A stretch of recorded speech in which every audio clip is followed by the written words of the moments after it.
समुद्र के किनारे एक छोटा सा गांव था जहां लोग मछली पकड़कर अपना जीवन बिताते थे। गांव के लोग एक बहुत ही पुरानी और प्राचीन कहानी सुनते हुए आए थे, जिसमें कहा गया था समुद्र के गहरे पानी में एक जलपरी रहती है जिसने कभी एक इंसान से प्रेम किया था, मगर उस इंसान ने उसे धोखा दे दिया और श्रापित कर दिया, जिससे वो जलपरी अब इंसानों का शिकार करने लगी थी। एक दिन गाँव का एक युवक अर्जुन अपनी मछली पकड़ने वाली नाव से उस पानी के बीच चला गया। उसे इस कहानी का कोई डर नहीं था। उसने अपनी नाव ली और गहरे पानी के बीच चला गया। जैसे ही वो गहरे पानी के बीच पहुंचा, उसकी नज़र एक बहुत ही अजीब आकृति पर पड़ी।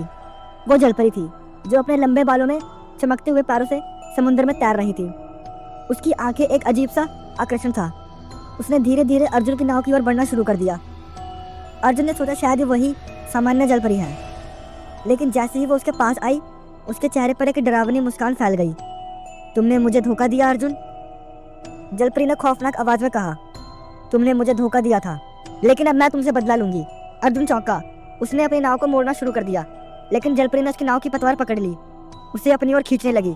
अर्जुन ने समझा ये वही जलपरी है जो श्रापित हो गई थी। उसे अब अपनी गलती का एहसास हुआ, लेकिन अब पछताने का कोई फायदा नहीं था। जलपरी ने अर्जुन को समंदर के अंदर खींच लिया और उसे अपने पास रोक लिया। अब तुम मेरे शिकार हो अर्जुन, तुमने मुझे दर्द दिया, अब मैं तुम्हें वही दर्द दूंगी। अर्जुन की चीखें समुद्र में गुम हो गई। अगले दिन गांव के लोगों को अर्जुन का कुछ पता नहीं चला, बस उसकी नाव समुद्र किनारे पड़ी दिखी। गांव के लोग समझ गए कि अर्जुन भी उसी श्रापित जलपरी का शिकार बन गया था। समुद्र के गहरे पानी में अब भी जलपरी का बदला जारी था। वो हर रात नई आत्माओं को अपने जाल में फंसा लेती थी और उनकी चीखें समुद्र के गहरे पानी में खो जाती थी।